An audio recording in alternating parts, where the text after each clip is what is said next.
Hello साथीहरू, welcome to my channel. I hope हजुरहरू सबैजना सन्चै हुनुहुन्छ होला र म पनि एकदम ठिक छु। र आज चाहिँ मेरो भिडियो अरू भिडियोभन्दा अलिकति छुट्टै खालको हुनेछ। र धेरैजना साथीहरूले चाहिँ मलाई सोधिरहनु भएको थियो यो क्रोसियाको यो जति पनि यो भाषाको अहिले नियमहरू आछ, भाषा सिक्नुपर्ने र यो भाषा चाहिँ कहाँ गएर दिनुपर्ने हो र योमा चाहिँ कस्तो कस्तो किसिमको क्वेसनहरू सोधिन्छ होइन। हामीलाई त भाषाहरू आउँदैन, एकदम गाह्रो हुन्छ होला, के हुन्छ यसो भनिदिनु पऱ्यो भनेर भनिरहनु भएको थियो। र यस भिडियोमा चाहिँ मैले यो भाषा सम्बन्धी पुरै डिटेलली म भन्न गइरहेको छु कस्तो कस्तो किसिमको चाहिँ प्रश्नहरू सोधिन सक्छ। अनि त्यसै गरेर यो इक्जाम चाहिँ कहाँ गएर दिनुपर्ने हो अथवा दिनु पर्दैन र यो A1 स्तरको A1 लेभलको भाषामा चाहिँ के सोधिन्छ होइन र के लेख्नुपर्छ, यी सबै कुराहरू चाहिँ म डिटेलली खुलाएर म हजुरहरूसँग म सेयर गर्न गइरहेको छु। यदि तपाईँहरू पनि क्रोसिया आउन लागिरहनु भएको छ अथवा क्रोसियामा हुनुहुन्छ भने चाहिँ तपाईँहरूको लागि धेरै नै इन्फर्मेटिभ हुनसक्छ। त्यसैले भिडियोमा अन्तिमसम्म रहनुहोला र यदि तपाईँहरूको साथी चाहिँ क्रोसियामै हुनुहुन्छ अथवा आउन लागिरहनु भएको छ भने उहाँहरूलाई पनि यो भिडियो सेयर गरिदिनु होला है। र यदि हजुरहरू मेरो च्यानलमा नयाँ हुनुहुन्छ भने च्यानललाई सब्सक्राइब पनि गर्नु होला है त। हुन्छ, सिधै विषयवस्तुतिर जाउँ। र यो A1 स्तरको भाषा चाहिँ क्रोसियन सरकारले जस्ट पार्लिमेन्टबाट मात्रै पास गरे अहिले चाहिँ यसको डिटेलले चाहिँ केही पनि भनेको छैन कहिलेदेखि अब यो चाहिँ टोटली कहिलेदेखि चाहिँ लागू हुने हो र त्यसै गरेर अब यो कहाँ गएर चाहिँ इक्जामहरू दिनुपर्ने यस्तो केही पनि खुलाएको छैन। जस्ट पार्लिमेन्टबाट पास भएको हो, यति मात्रै बुझ्नुहोस्। यो चाहिँ ढिलो चाँडो भयो भने यो चाहिँ लागू चाहिँ हुन्छ भनेर बुझ्नुहोस्। र यो A1 स्तरको भाषामा चाहिँ हजुरले ध्यान दिनुपर्ने कुरा चाहिँ होइन, यो चाहिँ सुरुमै भन्छु यो चाहिँ एकदम बेसिक हो। यो चाहिँ ल्याङ्ग्वेजको चाहिँ एकदम बेसिक स्तरको हो, जुनमा चाहिँ यो ग्रामर रुल्सहरू चाहिँ एक्सप्लेन गर्नु पर्दैन, एकदम डिफिकल्ट हुँदैन। यो चाहिँ होइन धेरै नै बेसिक कुराहरू हुन्छ र लङ प्याराग्राफहरू यस्तो केही लेख्नुपर्ने त्यस्तो केही पनि हुँदैन है। र अर्को भनेको चाहिँ यो जति पनि यो प्रेजेन्ट टेन्स हुन्छ, पास्ट टेन्स हुन्छ, फ्युचर टेन्सहरू हुन्छ, ग्रामरहरू नेपाली भन्नुपर्छ ग्रामरहरू हुन्छ, वर्तमान भूत भविष्य यस्तो ग्रामरहरू हुन्छ। त्यस्तो केही पनि यस्तो नलेजहरू खासै त्यस्तो नभए पनि हुन्छ, त्यस्तो डिपली केही पनि सोधिँदैन। र अर्को भनेको डिफिकल्ट यो भोकाबिलिटी यो शब्दकोशहरू पनि त्यस्तो शब्दहरू पनि त्यस्तो केही पनि सोधिँदैन है। यो चाहिँ सुरुमै याद गर्नुहोस् होइन, यसो मतलब यसको डिफिकल्ट वर्डहरू यो गाह्रो हुने शब्दहरू प्याराग्राफहरू लेख्ने यस्तो व्याकरणहरू त्यस्तो खासै आवश्यक पर्दैन यो A1 स्तरकोमा चाहिँ है। र अब चाहिँ के चाहिन्छ त भनेर अब म हजुरलाई भन्नेछु, जुन चाहिँ एकदम बेसिक कुरा हो। हजुरहरूले अब बेसिक नर्मली डेली लाइफमा नि अब सुनिरहनु भएको हुन्छ होइन, कतिलाई त यो धेरैलाई थाहा पनि होला। यस्तो कुराहरू चाहिँ यो सोध्ने क्वेसन हो यो बेसिकमा चाहिँ, जुन कुरा चाहिँ अब म हजुरहरूलाई डिस्प्लेमा म देखाएर म सेयर गर्न गइरहेको छु है त। र जसमा चाहिँ पर्सनल इन्ट्रोडक्सनमा चाहिँ के प्रश्नहरू सोधिन्छ भनेर भन्दा चाहिँ तिम्रो नाम के हो भनेर सोध्न सकिन्छ। त्यसै गरेर अर्को तिमी कहाँबाट आएका हौ र तिमी कति वर्षको भयो, तिम्रो उमेर कति हो भनेर पनि सोधिन्छ है। र यसलाई चाहिँ क्रोसियन भाषामा चाहिँ कसरी सोधिन्छ त भनेर मैले हजुरलाई डिस्प्ले पनि देखाइरहेको छु। र यसलाई चाहिँ क्रोसियन भाषामा चाहिँ तिम्रो नाम के हो भनेर भन्नुपर्दाखेरि चाहिँ काकोसे जोबेस भनेर भनिन्छ है। याद गर्नुहोस् काकोसे जोबेस भनेर। र यो भनेको चाहिँ तिम्रो नाम के हो भनेर भनेको। र अर्को भनेको चाहिँ यो यसलाई चाहिँ होइन मेरो नाम चाहिँ फल्ना हो भनेर चाहिँ अब कसरी भन्ने भनेर भन्दा चाहिँ जोबेम्से आमोस अथवा जोबेम्से हरि के भन्नुहुन्छ होइन, त्यो भनेर भन्नुहोस् है तपाईँको नाम के छ त्यो भनेर भन्नुहोस्। र अर्को भनेको चाहिँ ओदाक्लेसी तिमी कहाँबाट आएका हौ भनेर भनेको ओदाक्लेसी तपाईँले भन्नुहोस् होइन। यो चाहिँ तपाईँ कहाँबाट आउनुभएको यासम इ नेपाल भनेर भन्नुहोस् होइन। यो फेरि यहाँनिर चाहिँ स्पेलिङमा जा भनेर देखाइरहेको छ, नेपालमा चाहिँ प्रोनाउन्स जा भनेर भनिन्छ, तर यहाँनिर चाहिँ ए भन्छ है। यसलाई चाहिँ जेलाई चाहिँ ए भन्छ होइन, त्यसैले जासम इज नेपालु भनेर चाहिँ एन्सर दिनुहोस्, म चाहिँ नेपालबाट आएको भनेर। र अर्को सोधिने प्रश्न भनेको चाहिँ तिम्रो उमेर कति हो। र यसलाई चाहिँ यहाँ क्वेसनमा चाहिँ के भन्छ भनेर भन्नुपर्दा चाहिँ कोलीको इमाज गोदिना भनेर भन्छ है। कोलीको इमाज गोदिना तिम्रो उमेर कति हो भनेर भन्छ। तपाईँको उमेर चाहिँ कति हो त्यही भएर भन्नुहोस्। अब द्वादेश पेट 25 वर्षको भने द्वादेश पेट भन्नुहोस्। अब तपाईँहरू अब कति वर्षको हुनुहुन्छ, 30 वर्षको हुनुहुन्छ भने त्रिदेश भन्नुहोस्। 35 वर्षको हुनुहुन्छ भने त्रिदेश पेट भन्नुहोस्। अब 45 वर्षको हुनुहुन्छ भने चतुर्देश पेट भन्नुहोस्। 55 वर्षको हुनुहुन्छ भने अब पेटदेश पेट भन्नुहोस् होइन। कति वर्ष हुनुहुन्छ सबै त्यो भन्नुहोस् है। तपाईँको उमेर चाहिँ यो भन्नुहोस्। यो चाहिँ इमाज अब कति वर्ष हुनुहुन्छ अनि त्यस अन्तिममा चाहिँ गोदिना भनेर भन्नुहोस्। यो प्रश्नहरू चाहिँ तपाईँहरूले प्र्याक्टिस गर्नुहोस् है। यो बेसिक यो सोधिने प्रश्नहरू चाहिँ यही हो है।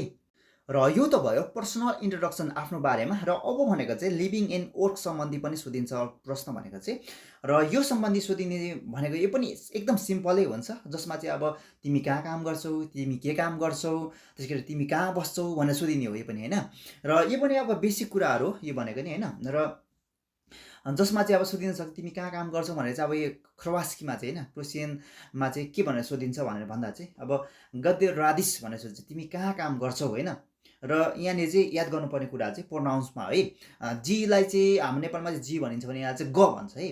अनि अन्तिमको याद गर्नुहोस् जेलाई चाहिँ फेरि पनि भने ए भनिन्छ र यसको प्रोनाउन्स चाहिँ गद ए भन्छ, गद ए रादिस भनेर सोधिन्छ। र यसलाई चाहिँ होइन अब तपाईँले एन्सर भन्नुहोस् तपाईँले कहाँ काम गर्नुहुन्छ, रादिम ऊ होटेलु, तपाईँ होटलमा काम गर्नुहुन्छ भने रादिम ऊ होटेलु भन्नुहोस्। अथवा तपाईँ स्क्लादिस्ते अथवा यो वेयर हाउसतिर काम गर्नुहुन्छ भने स्क्लादिस्तु भन्नुहोस् है, रादिम ऊ होटेलु ये रादिम ऊ स्क्लादिस्तु यसरी भन्नुहोस् होइन तपाईँले भन्दाखेरि चाहिँ। र त्यसै गरी अर्को भनेको चाहिँ तिमी के काम गर्छौ भनेर सोध्न सकिन्छ होइन। त्यसमा चाहिँ अब तपाईँहरू भन्नुहोस् होइन सरी यसलाई चाहिँ ख्रवास्कीमा चाहिँ के भन्छ, यो क्रोसियनमा चाहिँ के भन्छ भनेर भन्दा चाहिँ स्तोरादिस भन्छ। यस चाहिँ अब हाइट हुन्छ होइन, स्तोरादिस हुन्छ, स्तोरादिस भनेर सोधिन्छ होइन। अब यसमा चाहिँ एन्सर भन्नुहोस् न तपाईँले कहाँ काम गर्नुहुन्छ। यासम भनेको चाहिँ म होइन, यासम कुहार भनेको अब सेफ, म चाहिँ कुहारमा सेफ हो होइन, म चाहिँ सेफ काम गर्छु। अथवा म चाहिँ क्लिनिङ गर्छु, क्लिनरमा काम गर्छु भनेर भन्दा चाहिँ चिस्ताज भन्छ, चिस्ताजमा काम गर्छु होइन, चिस्तीमा काम गर्छु भनेर तपाईँले के काममा चाहिँ काम गर्नुहुन्छ त्यो भनेर भन्नुहोस्। र अर्को भनेको चाहिँ अब तिमी कहाँ बस्छौ भनेर पनि भनिन्छ होइन।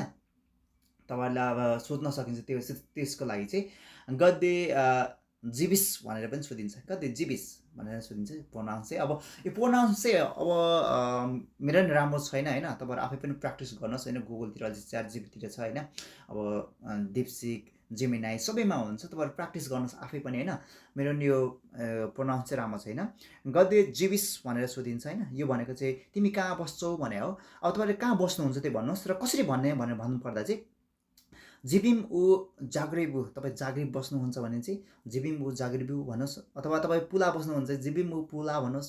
अथवा स्प्लिट बस्नु हुन्छ भने जिबिम ऊ स्प्लिटु भन्नुहोस् है। अब त्यो ठाउँअनुसार प्रोनाउन्स हुन्छ, त्यो चाहिँ अब तपाईँहरू सर्च गरेर आफ्नो ठाउँ बसेको ठाउँलाई चाहिँ के भनिन्छ त्यो अब भन्न सक्नुहुन्छ है। र यो त भयो वर्क इन लिभिङ सम्बन्धी। र अर्को भनेको चाहिँ सिम्पली डेली लाइफमा चाहिँ अब दिनदिनै युज हुने शब्दहरूमा चाहिँ के सोधिन्छ भनेर भन्नुपर्दा चाहिँ अब तिमीलाई क्रोसियन भाषा बोल्न आउँछौ भनेर पनि सोध्न सकिन्छ। त्यसै गरेर क्रोसियन भाषा बुझ्छौ पनि भनेर सोध्न सकिन्छ है। र यसलाई चाहिँ ख्रवास्कीमा चाहिँ कसरी सोधिन्छ त भनेर भन्नुपर्दा चाहिँ गोब्रेस्ली ख्रवास्की भनेर सोध्छ होइन, के तिमी क्रोसियन भाषा बोल्छौ भनेर पनि सोध्छ होइन। र अब तपाईँले एन्सर दिनुहोस् होइन, गोब्रिम माल ख्रवास्की, मलाई चाहिँ अलिअलि चाहिँ आउँछ भनेर चाहिँ भने अब यो चाहिँ होइन। र अर्को भनेको चाहिँ तिमी क्रोसियन भाषा बुझ्छौ भनेर पनि सोध्न सक्छ होइन। र यसको लागि चाहिँ तपाईँलाई सोध्न सक्छ राजुमेस ले ख्रवास्की भनेर पनि सोध्छ होइन। अब याद गर्नुहोस् है, यहाँनिर चाहिँ फेरि मैले ख्रवास्की भनिरहेको छु, यसलाई चाहिँ नेपालमा चाहिँ नेपाली प्रोनाउन्समा चाहिँ हरवास्की भन्छ, हरवास्की हुन्छ होइन। तर क्रोसियनमा चाहिँ यो यसलाई चाहिँ ख भन्छ है, याद गर्नुहोस्, यसलाई चाहिँ ख्रवास्की भनेर भन्छ। राजुमेस ख्रवास्की भनेर सोध्छ होइन। राजुमेम मालो, म थोरै बुझ्छु भनेर भन्नुहोस् एन्सरमा चाहिँ।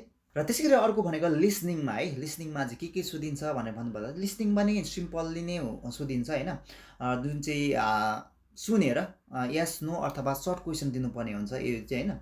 र जसमा चाहिँ के सोधिन्छ भन्दा तपाईँको नाम के हो, यता आऊ, यता बस, दिनमा कति घन्टा काम गर्छौ, यो प्रश्न चाहिँ सोधिने है। र यसलाई चाहिँ क्वेसनमा चाहिँ कसरी सोधिन्छ भनेर भन्दा चाहिँ काकोसे जोबेस, तपाईँको नाम के हो होइन भनेर सोधिन्छ। काकोसे जोबेस, तपाईँको नाम के हो भनेर सोधिन्छ, तपाईँले एन्सर दिनुहोस्। जोबेमसे आमोस, जोबेमसे हरि, के हो तपाईँको नाम तपाईँले त्यो भन्नुहोस्। र त्यसरी अर्को भनेको चाहिँ दोजी उभामो, यहाँ आऊ भनेर भनिन्छ होइन, यहाँ आऊ भन्दा चाहिँ दोजी ओभामो। र याद गर्नुहोस् है, यहाँनिर चाहिँ नेपाली प्रोनाउन्समा चाहिँ दोधी हुन्छ खास गरी होइन, तर यहाँनिर चाहिँ दोजी हुन्छ है, दोजी, डीलाई चाहिँ जी भन्छ होइन, दोजी, डीलाई चाहिँ झ भन्छ, दोजी ओभामो यहाँ आऊ भनेर भनिन्छ। तपाईँले एन्सरमा चाहिँ भन्नुहोस् होइन, मोजे भनेर भन्नुहोस् होइन, हुन्छ भने हो यो चाहिँ होइन। र त्यसै गरी अर्को भनेको चाहिँ सेतनी, सेतनी, सेतनी, सेतनी आइसकेपछि अब बस भन्छ पक्कै होइन, सेतनी, सेतनी भन्छ। तपाईँले चाहिँ भन्नुहोस् धन्यवाद भन्नु पऱ्यो होइन। बस भनिसकेपछि त अब धन्यवाद भन्दाखेरि चाहिँ ख्वाला भनेर भन्नुहोस् है। यहाँ पनि अब याद नै हुन्छ, हवाला चाहिँ होइन, तपाईँ याद गर्नुहोस् है, हवाला चाहिँ होइन, ख्वाला भन्छ है प्रोनाउन्सिएसन चाहिँ। र त्यसै गरेर अर्को भनेको चाहिँ अब तपाईँले दिनमा चाहिँ कति घन्टा काम गर्नुहुन्छ भनेर सोध्न सकिन्छ। र जसको लागि चाहिँ यहाँको भाषामा चाहिँ कोलिको सदी रादिस भनेर सोध्छ है। कोलिको सदी रादिस त्यो फिर्मा भनेर भन्छ होइन। फिर्मा भनेर चाहिँ कम्पनी हो होइन। र कति घन्टा काम गर्छ भनेर भन्दा चाहिँ अब तपाईँले भन्नुहोस् होइन। अब तपाईँले कति घन्टा काम गर्नुहुन्छ, अब 18 घन्टा काम गर्नुहुन्छ भने अब असामनेस भन्नुहोस्, 12 घन्टा काम गर्नुहुन्छ भने द्वानेस भन्नुहोस्, 13 घन्टा गर्नुहुन्छ भने त्रिनेस भन्नुहोस् होइन। कति घन्टा काम गर्नुहुन्छ, 8 घन्टा काम गर्नुहुन्छ भने असम भन्नुहोस्, 9 घन्टा भने देवेद भन्नुहोस्। तपाईँ कति घन्टा काम गर्नुहुन्छ होइन त्यो तपाईँले भन्नुहोस् है। र अर्को भनेको चाहिँ राइटिङ, जसमा चाहिँ अब तपाईँहरूको बेसिक कुराहरू हुन्छ पनि होइन। यदि राइटिङ भइदियो भने होइन, जसमा चाहिँ तपाईँको अब आफ्नो बारेमा लेख भनेर पनि भन्न सकिन्छ। सर्टकट, म चाहिँ नेपालबाट हो, मेरो नाम चाहिँ यो हो, मैले अघि पनि माथि भनिसकेँ होइन। यो कुराहरूलाई चाहिँ सेन्टेन्स मिलाएर लेख्ने हो यो चाहिँ होइन।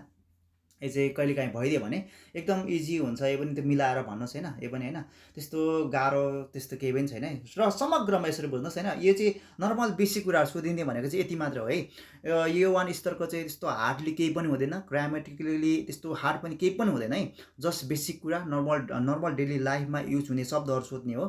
यो चाहिँ यसको उद्देश्य भनेको चाहिँ अहिले हामी चाहिँ यहाँको बासिन्दाहरूसँग चाहिँ के घुलमिल कतिको भइरहेछ, हामीले चाहिँ कति एक्सेप्ट गरिरहेछौँ होइन। यो त्यसको लागि हो है। यो चाहिँ नर्मल यो जस्ट यो बेसिक कुराहरू मात्रै हो, जस्ट कन्भर्सेसनको लागि सहजता होस् भनेर मात्रै हो यो A1 स्तरको भनेको चाहिँ। त्यसैले गर्दा तपाईँहरू आत्तिनु पर्ने, डराउनु पर्ने त्यस्तो कुरा त्यस्तो केही पनि छैन। जस्ट तपाईँहरूको नाम भन्नु जान्नु पऱ्यो, के छ कसो छ, यताउता नर्मल बेसिक कन्भर्सेसन हल्का फुल्का जाने भने हुन्छ है। त्यस्तो आत्तिनु पर्ने अहिले धेरै भिडियोहरूमा आएको जस्तो होइन, अब त्यस्तो हार्डली त्यस्तो इक्जाम पास हुनुपर्ने त्यस्तो केही पनि होइन। एकदम बेसिक कुरा हुन्छ यो A1 स्तरको चाहिँ। तपाईँहरू आफै पनि गुगल गएर पढ्नुहोस् होइन। र अहिले चाहिँ एआईको जमाना हो, मैले बार भनिरहेको हुन्छु। तपाईँहरू पढ्न यदि अल्छी लाग्यो भने सिधै सोध्नुहोस्, जिमिनाईलाई सोध्नुहोस्, च्याट जिपीटीलाई सोध्नुहोस्, दिपसिकलाई सोध्नुहोस् होइन। कुनै पनि एआई टुल्सहरूलाई सोध्नुहोस् होइन, यदि तपाईँलाई पढ्न अल्छी लाग्छ भने होइन। र यो भने A1 स्तरको चाहिँ के हो भनेर सोध्नुहोस् होइन। यो भनेको चाहिँ एकदम बेसिक हो। र बेसिकमा चाहिँ यी कुराहरू मात्रै पर्छ, अरू कुराहरू चाहिँ पढ्दैन। त्यसैले गर्दा तपाईँहरू यदि इक्जाम भइदियो भने पनि होइन, डकुमेन्टको लागि इक्जाम भइदियो भने पनि तपाईँहरू आत्तिनु पर्ने, डराउनु पर्ने कुराहरू त्यस्तो केही पनि छैन। जस्ट बेसिक नर्मल कुराहरू मात्र हो है। र धेरैजना साथीहरूले सोधिनु भएको हुन्छ यो इक्जाम चाहिँ कहाँ हुने हो र कसले लिने हो होइन, र भनेर चाहिँ सोधिरहनु भएको हुन्छ। र यो न्युजहरूमा चाहिँ यस्तो इक्जामको चाहिँ कहीँ खुलाएको छैन लोकेसनहरू चाहिँ है। तपाईँहरू याद गर्नुहोस् होइन। यो चाहिँ काहीँ सरकारले चाहिँ यहाँ त्यस्तो केही तोकेको छैन र कम्पनी त्यस्तो केही पनि भनेको छैन। र यो यदि यो भइदियो भने चाहिँ यो चाहिँ पुलिस स्टेसनमा नि हुने होइन, यो चाहिँ कहीँ पनि हुने होइन। यो चाहिँ जस्ट हुने भनेको चाहिँ कहाँ हुनसक्छ भनेर सम्भावित चाहिँ होइन, यो चाहिँ ल्याङ्ग्वेज सेन्टरतिर हुनसक्छ। र जस्ट कम्पनीले, अनि अर्को भनेको चाहिँ कम्पनीले यो फर्मेलिटी पुरा गर्नको लागि आफ्नो इम्प्लोइहरूलाई छुट्टी पनि लिन सकिन्छ। र त्यसै गरेर अर्को भनेको चाहिँ यो एजेन्सीहरूले यो डकुमेन्टहरू पेस गर्दाखेरि एजेन्सीहरूले पनि नर्मल बेसिक कुराहरू यस्तो लिन सकिन्छ है। त्यस्तो गरेर हार्डली इक्जाम हुने, टाइट त्यस्तो हुने, त्यस्तो आत्तिनु पर्ने, डराउनु पर्ने त्यस्तो केही पनि कुरा छैन है। ल त साथीहरू, मैले चाहिँ आजको यस भिडियोमा पछिल्लो समयमा अहिले धेरैजना साथीले सोधिरहनु भएको प्रश्न होइन, यो क्रोएसियाको यो भाषा परीक्षामा चाहिँ कस्तो किसिमको प्रश्नहरू सोधिन्छ र यो इक्जामहरू चाहिँ कहाँ हुने, के हुने हो, यो लोकेसनहरू के हो भनेर चाहिँ होइन सोधिरहनु भएको थियो। त्यस सम्बन्धी चाहिँ मैले हजुरहरूसँग मैले सेयर गरेँ केही कुराहरू चाहिँ। आजको यस मेरो भिडियो चाहिँ हजुरहरूलाई यदि इन्फर्मेटिभ लाग्यो भने भिडियोलाई लाइक गरिदिनु होला, साथीहरूलाई पनि सेयर गरिदिनु होला। र यदि हजुरहरू मेरो च्यानलमा नयाँ हुनुहुन्छ भने च्यानललाई सब्सक्राइब पनि गर्नु होला है त। Okay, see you next video, by.